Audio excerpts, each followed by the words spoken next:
Yeah, LeBron, how would you describe the trip and all the political noise that you and your teammates just went through?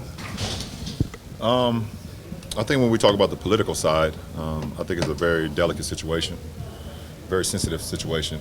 And for me personally, I think if any of you guys know me or always cover me, you guys know when I speak about something, I speak about something I'm very knowledgeable about, something that hits home for me, something I'm very passionate about. And I felt like with this particular situation, it was something not only was I, not informed enough about, I just felt like it was something that not only myself or my teammates or our organization had enough information to even talk about it at that point in time, and we still feel the same way.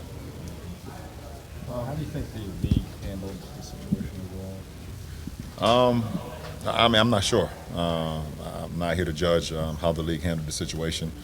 I just think that, when you're misinformed or you're not educated about something, and I'm just talking about, the tweet itself, you never know the ramifications that can happen.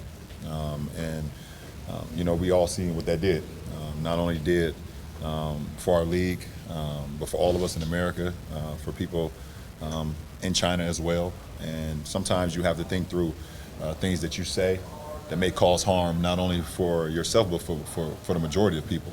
And I think that's just a prime example of that. I'll give you a one-on-one exclusive because you're my guy. LeBron, there was a report that you guys met with Adam while you were in China. Do you feel like he was receptive to what you guys had to say when you guys met?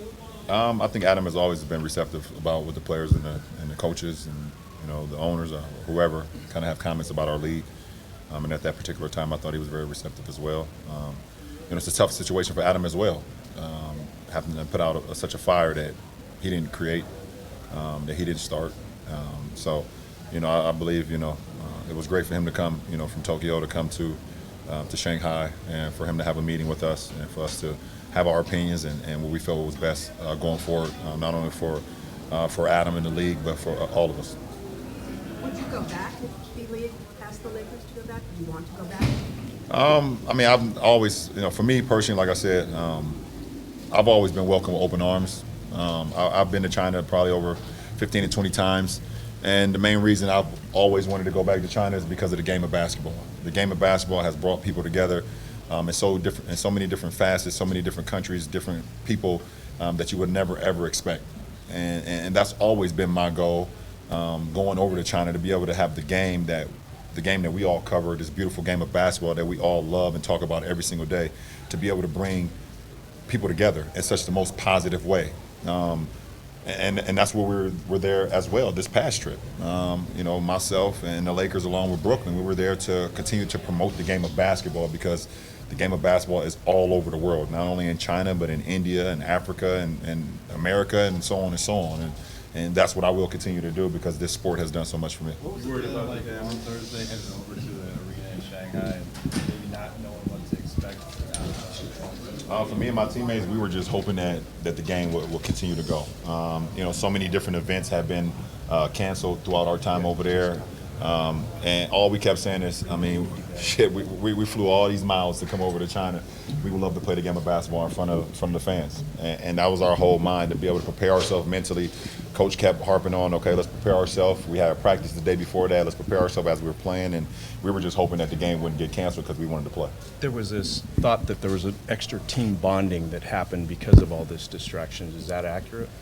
I think the great thing about it is that we did get an opportunity to be together a lot more. A lot of individual appearances got canceled, so it kept us even closer. It allowed guys not to be able to go on their own, and obviously a lot of people had some business to take care of while they were over there too, business and basketball. But with the cancellation of so many different events and so many different appearances, that allowed us to be together, all of us, just our whole team.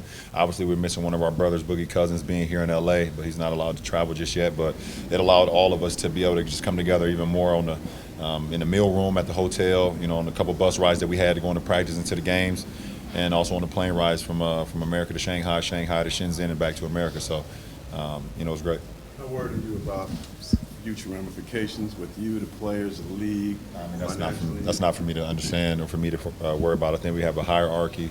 We have the higher who will figure that out. I think, but at the end of the day, only time will tell. None of us know. None of us. We're all in the unknown. and we will see what happens as the days go on. How do you feel right now in terms of jet lag and fatigue? And I feel great. LeBron, part of the reporting today was that players in the meeting with Adam were wondering if Daryl would be reprimanded or punished because if a player had said something to cost the league money, you thought, not you personally maybe, but the players thought that they would be punished. Do you think that Daryl should have been reprimanded for that? I think that's another situation that should stay behind closed doors.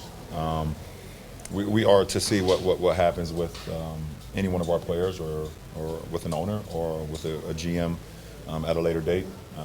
I think when we all sit back and learn from the situation that happened, understand that what you could tweet or could say, and we all talk about this freedom of speech. Yes, we all do have freedom of speech, but at times there are ramifications for the negative that can happen when you're not thinking about others and you're only thinking about yourself. So I don't believe I don't want to get into a word or sentence feud with Daryl Morey, but I believe he wasn't educated on the situation at hand, and he spoke, and so many people could have been harmed, not only financially but physically, emotionally, spiritually. So just be careful what we tweet and we say and what we do. Even though yes, we do have freedom of speech, but there can be a lot of negative that comes with that too.